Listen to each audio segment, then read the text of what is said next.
प्रथमस्य भक्ष्यः गावो अर्थात गाय से प्राप्त द्रव्य। गाय दृश्य रूप में 3 तरह के गव्य हमें प्रदान करती है। गोमय, गोमूत्रे और क्षीरम, जिसे सामान्यतः दूध भी कहते हैं। दूध से कई दूसरे उपगव्य हम बनाते हैं, जैसे दधी। दधी की मंथन क्रिया के बाद उसमें से मक्खन निकलता है। मक्खन को गर्म करने के बाद वह घृत में बदल जाता है और इससे एक दूसरा गव्य प्राप्त होता है, जिसे हम छाछ कहते हैं।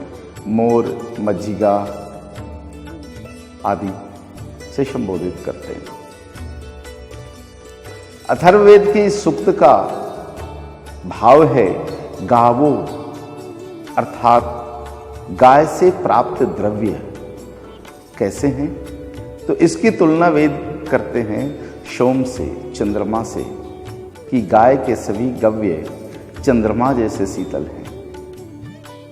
इसलिए गव्यों की व्याख्या हमें चंद्रमा को परिभाषित कर करना होगा। चंद्रमा कैसा है?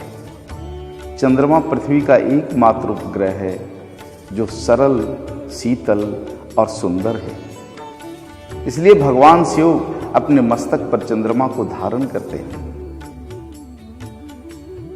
इसलिए शिव ही सत्य है, शिव ही सुंदर है, शिव ही सरल है। गाय के सभी गव्य शिव की तरह, चंद्रमा की तरह सुंदर, सरल और शीतल हैं। इसलिए वेद का यह शब्द कहते हैं प्रथमस्य भक्षः।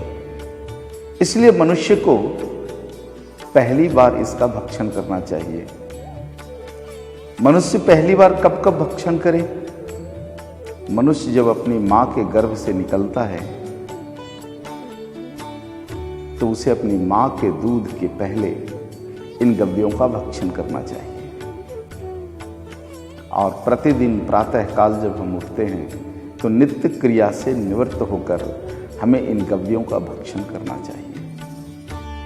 इसलिए ऋषियों ने इन गव्यों को मिलाकर पंचगव्य बनाया है।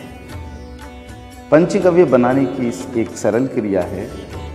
1 चम्मच गोमय रस, 1 चम्मच गौमूत्र, 1 चम्मच क्षीर, 1 चम्मच ताज़ा दधी, 1 चम्मच ताज़ा घृत। इन सभी को मिलाकर मंथन की क्रिया करें। थोड़ी देर सूर्य के प्रकाश में रखें और फिर इसका भक्षण करें। यह हमारे शरीर के सभी भौतिक तत्वों का संतुलन करता है और हमारे शरीर को निरोगी रखता है।